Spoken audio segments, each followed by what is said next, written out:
Embrace grieving when leaving a food behind. When you have to break up with a food, it isn't pretty. It's kind of like a breakup. Maybe you've got a food test done and you learned about foods that are contributing to symptoms you have. Foods that you love. Sometimes you act out, lash out. Sometimes you're really sad. Why can't I eat that food? Other people can. And sometimes you go back to the foods, over and over. Maybe you feel guilty. Sometimes it's frustrating and you speak openly about it. And other times the drama is all 100% words in your head. Sometimes it feels like you're in an abandoned part of you, one that you haven't been in before. You feel homeless, lost without your normalcy and familiarity.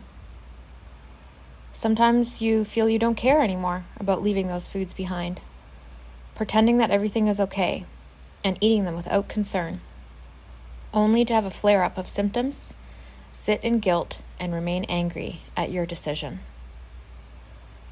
Sometimes you stubbornly avoid it strictly, put the food in a timeout, with regular implementation in your mind of the idea of willpower, then scolding yourself for having thoughts about this food you can't have.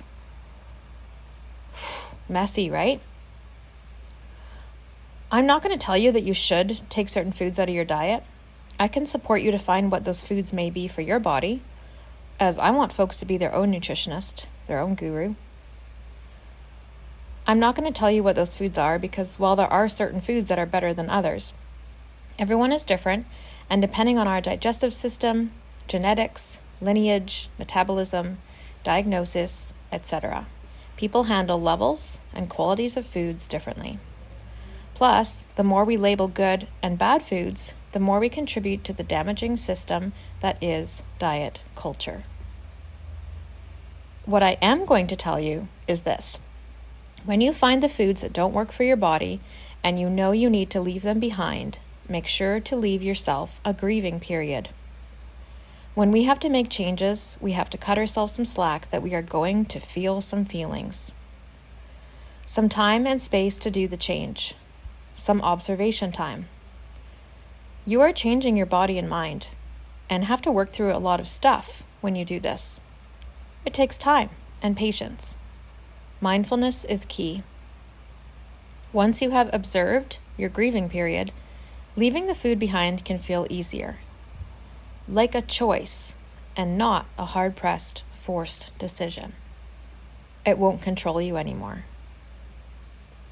And if your letting go period takes longer than you'd like, that's okay. Let yourself feel all the frustration, anger, guilt. Allow it to pass through you. These roller coasters are the interesting part we get to observe in ourselves. This is how food can be a platform for our healing. The more we learn about ourselves, the more interesting it all gets. And if you're in need of a guide, send me an email. Thanks for listening today.